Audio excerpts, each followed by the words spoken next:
سرکار بطحا عاشق سرکار بطحا اے میرے اختر رضا۔ سادات کرام و شیخ مصلیان مسجد، دور و دراز سے سماعت فرمانے والوں، السلام علیکم ورحمۃ اللہ وبرکاتہ۔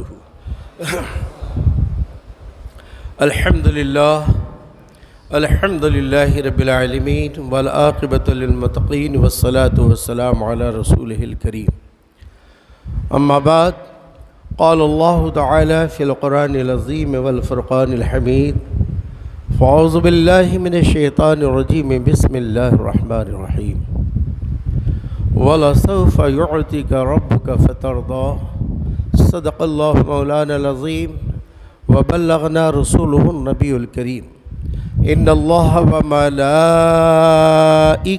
یصلون علی النبی یا ایہا الذین آمنوا صلوا علیہ وسلموا تسلیما، اللہم صل علی سیدنا و مولانا محمد وعلی آل سیدنا و مولانا محمد وبارک وسلم، صلاۃ و سلام علیک یا رسول اللہ صلی اللہ تعالی علیہ وآلہ وسلم۔ ایک مرتبہ اور درود پاک کا ہدیہ پیش فرمایا، پھر اللہم صل علی سیدنا و مولانا محمد وعلی آل سیدنا و مولانا محمد وبارک وسلم، صلاۃ و سلام علیک یا رسول اللہ صلی اللہ تعالی علیہ وآلہ وسلم۔ اللہ تعالیٰ ارشاد فرماتا ہے، وَلَسَوْفَ يُعْطِيكَ رَبُّكَ فَتَرْضَىٰ۔ آپ نے پچھلے جمعے کو اس کے تعلق سے کچھ باتیں سماعت فرمائی ہیں۔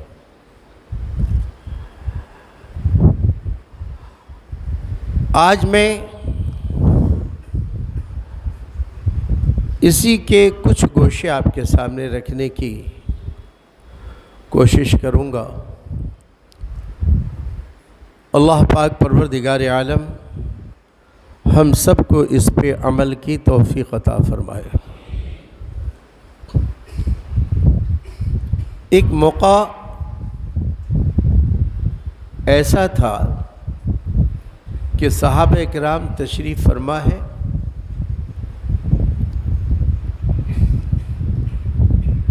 اور حج کے فرضیت پر چرچا ہو رہی تھی۔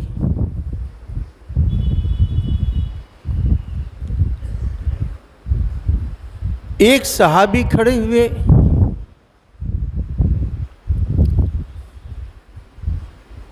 انہوں نے عرض کی، یا رسول اللہ، کیا ہر سال حج فرض ہے؟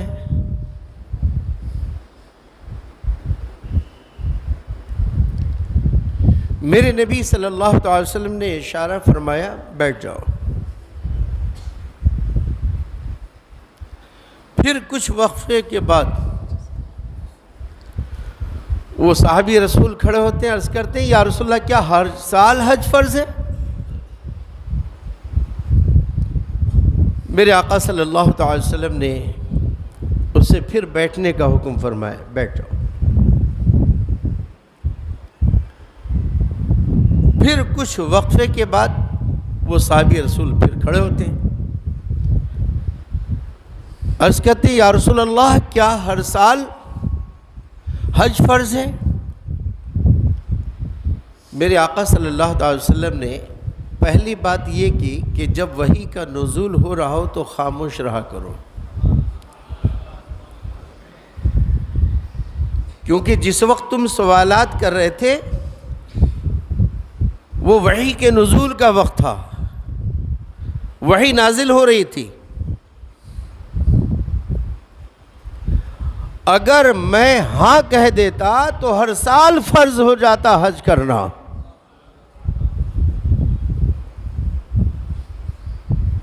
تمہارے سوال پر میں خاموش اس لیے رہا تاکہ ہر سال حج فرض نہ ہو جائے،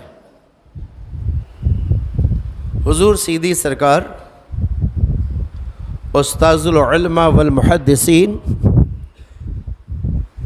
علامہ شاہ صدر الافاضل علامہ سید نعیم الدین مراد آبادی رضی اللہ تعالیٰ عنہ کنز الایمان کے حاشیے میں لکھتے ہیں کہ اب یہاں سے دیکھو کہ اختیار رسول کیا ہے. اختیار رسول صلی اللہ تعالی وسلم کیا ہے، اس سے اندازہ لگاؤ.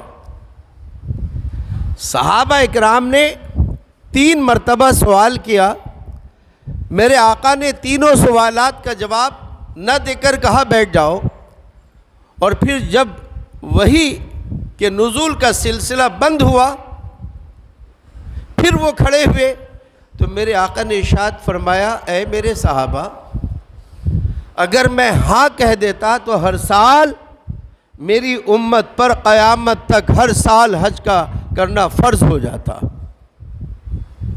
لہذا وحی کے نزول کے وقت سوالات نہ کرو. اب یہاں سے یہ اندازہ لگائے کہ جو فرائض ہیں، فرائض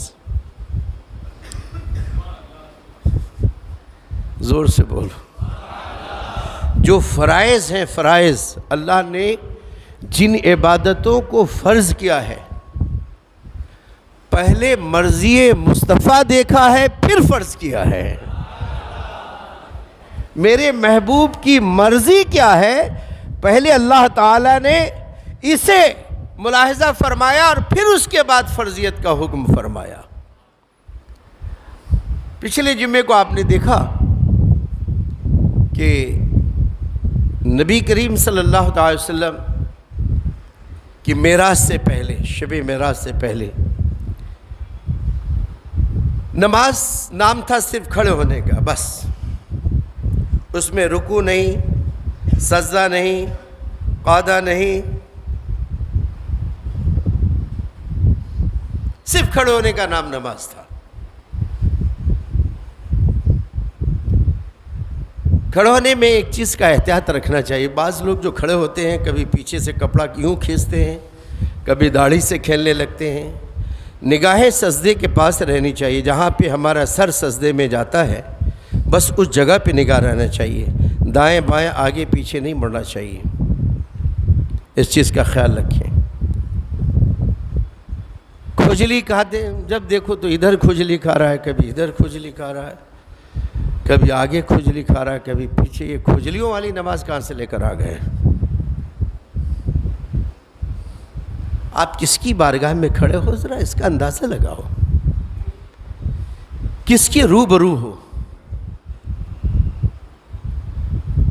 واسطے اللہ کے کہنے کے بعد سلام تک آپ کا رشتہ آن لائن اللہ سے ہو گیا ہے. آپ آن لائن میں آ چکے ہو. ایک لمحہ نماز کے اندر آپ اللہ کے نیٹ ورک سے باہر نہیں ہو. میں نیت کرتا ہوں 4 رکعت نماز ظہر کی واسطے اللہ تعالیٰ کے، منہ میرا کعبہ شریف کی طرف، واسطے اللہ تعالیٰ کے منہ میرا کعبہ شریف کی طرف. اللہ اکبر یہاں سے جو بانا اس کا نام تکبیر تحریمہ ہے، یعنی اللہ اکبر کہا یہ حرام کرنے والی تکبیر ہے. اب یہاں سے لے کر سلام تک ہر چیز حرام ہے سوائے اللہ کی عبادت کے. اسی لیے تکبیر تحریمہ، تکبیر تحریمہ کا ارتھ کیا ہوتا ہے، اس کا ترجمہ کیا ہوتا ہے؟ حرام کرنے والی تکبیر.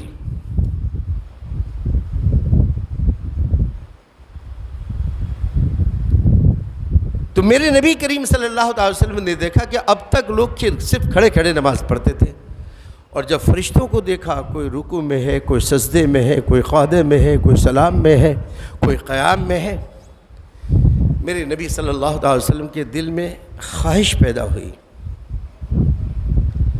خواہش، اور اللہ کا وعدہ ہے وَلَسَوْفَ يُعْطِيكَ رَبُّكَ فَتَرْضَىٰ. اے محبوب، تیری ہر خواہش کو پورا کرنا یہی میری رضامندی ہے. جو دل میں خیال کرے میں اس کی تکمیل کروں. یہی تو محبت کا تقاضا ہے.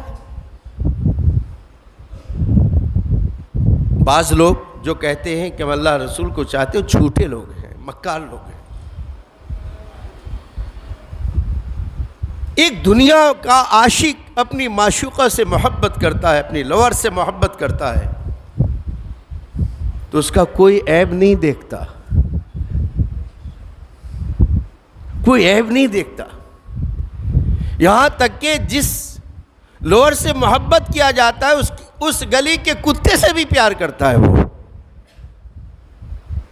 یہ محبت کی انتہا ہے. اور جب محبوب کا نام آتا ہے، محبوبہ کا نام آتا ہے تو ساری چیزوں سے کان ہٹ کر اسی کی طرف دھیان آ جاتا ہے. میرے محبوب کے بارے میں کیا کہہ رہے ہیں؟ کیونکہ محبت ایک ایسی چیز ہے کہ اس کا تقاضا ہے کہ اس کے اندر عیب نہ دیکھا جائے، جبھی تو محبت ہے. اب اگر یوں کہیں کہ میرے نبی دور کی نہیں سنتے، اے ظالمو تجھے نبی سے پیار نہیں ہوا ہے.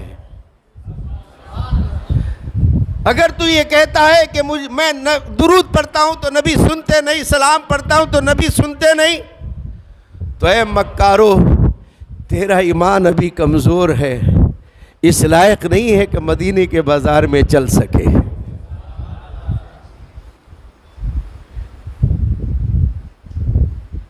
محبت اس چیز کو کہتے ہیں کہ جہاں کوئی عیب نہ دیکھا جائے. اور جس کے اندر یہ جماعت عیب تلاش کر رہی ہے، اللہ تعالیٰ نے اس محبوب کو بے عیب پیدا فرمایا ہے. اس میں تو کوئی عیب رکھا ہی نہیں ہے. اور اللہ اپنے محبوب کو ایسا چاہتا ہے کہ کسی نے پوچھا کہ ہم چلتے ہیں تو ہمارا سایہ ساتھ چلتا ہے، ہم دھوپ میں ہوتے ہیں تو ہمارا سایہ ساتھ ہوتا ہے، ہم کسی روشنی میں ہوتے ہیں تو ہمارا سایہ ساتھ ہوتا ہے. دیکھ رہے ہیں دیوار کے اوپر ہمارا سایہ آ رہا ہے، سایہ ساتھ ہوتا ہے. لیکن ساری کائنات میں اللہ تعالیٰ نے نبیوں میں، رسولوں میں، انسانوں میں صرف ایک ایسی ویکتی کو پیدا کیا، ایک ایسی ذات کو پیدا کیا، ایک ایسے محبوب کو پیدا فرمایا کہ جس کا جسم تو ہے لیکن سایہ نہیں ہے. تو آخر کیا وجہ ہے کہ سایہ نہیں ہے؟ اس میں راز کیا ہے کہ سایہ نہیں ہے؟ عاشق نے جواب دیا کہ اللہ نے اس لیے سایہ نہیں رکھا ہے تاکہ میرا محبوب جس راستے سے گزرے اور جن زمینوں پر سایہ آ جائے اس پہ کسی کا پاؤں نہ پڑ سکے، محبوب کی بے ادبی نہ ہو جائے، محبوب کی عزت میں کوئی فرق نہ آ جائے. اس لیے اللہ تعالیٰ نے اپنے محبوب کے جسم کا سایہ رکھا ہی نہیں ہے. تو نماز پڑھو نبی کی محبت کے ساتھ. اب آپ دیکھیں جتنی نماز کی دعوت دینے والی قوم ہے سنت چھوڑ کے بھاگتی ہے، نفل چھوڑ کے بھاگتی ہے، مسجد میں اس کے دل نہیں لگتے. جیسے جماعت ہوئی سیدھے باہر. پتہ یہ ہے کہ یہ فولس والی جماعت ہے، ان کو نماز سے پیار نہیں. گفتار الگ چیز ہے، کردار الگ چیز ہے. اور اسلام چاہتا ہے کہ جو گفتار ہو وہی کردار ہو، اور جو کردار ہو وہی گفتار ہو. اسلام دورنگی کو پسند نہیں کرتا ہے. اسی لیے محبت سے نماز پڑھو. میرے آقا کو محبت ہو گئی. کوئی فرشتے رکوع میں ہے، کوئی فرشتے سجدے میں ہے، کوئی فرشتے قعدے میں ہے، کوئی فرشتے سلام میں ہے، کوئی فرشتے قیام میں ہے. محبوب کے دل میں خواہش پیدا ہوئی، اے اللہ کوئی ایسی عبادت پیدا فرما دے ہمارے لیے، ہماری امت کے لیے. کوئی ایسی عبادت عطا فرما جس میں سارے فرشتوں کی ادا شامل ہو جائے. اللہ نے فرمایا محبوب میں نماز دیتا ہوں، سارے فرشتوں کی ادا اس میں شامل ہو گئی ہے. اب آپ نماز پڑھتے ہیں، محبوب کی کیسی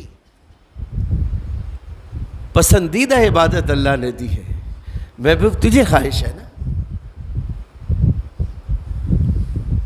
ٹھیک، نماز کا تحفہ دیا، اس میں رکوع کرنے والوں کے ساتھ رکوع کرو، سجدے کرنے والوں کے ساتھ سجدہ کرو، قوموا للہ، اللہ کے لیے کھڑے ہو جاؤ، قانتین جیسے عبادت گزار لوگ، صالحین لوگ کھڑے ہوتے ہیں۔ اللہ تعالیٰ نے یہ نماز عظیم تحفہ دیا اپنے محبوب کے خواہش پر، وَلَسَوْفَ يُعْطِيكَ رَبُّكَ فَتَرْضَىٰ۔ محبوب کی خواہش ہے میری امت کوئی دوزخ میں نہ جائے، میری امت کوئی دوزخ میں نہ جائے، وَلَسَوْفَ يُعْطِيكَ رَبُّكَ فَتَرْضَىٰ۔ اللہ نے وعدہ کیا ہے محبوب تجھے اتنا دوں گا کہ تو راضی ہو جائے گا، اور اس محبوب کی خواہش ہے کہ میری امت دوزخ میں نہ جائے۔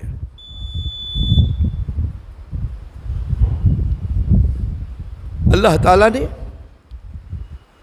معراج کی شب میں یہ بھی فیصلہ فرما دیا، جب براق حاضر کیا گیا، میرے نبی سوار ہونا چاہتے ہیں، اس سے پہلے میرے نبی صلی اللہ علیہ وسلم کی آنکھیں اشکبار ہو گئی، آنکھوں سے آنسوؤں کا سمندر بہنے لگا۔ اللہ تعالیٰ نے ارشاد فرمایا جبریل پوچھ میرے محبوب سے، لما تبکی، یا رسول اللہ آپ کیوں رو رہے ہیں، رونے کی وجہ کیا ہے؟ آپ نے ارشاد فرمایا کہ میں اس لیے رو رہا ہوں کہ آج تو میں معراج میں جا رہا ہوں،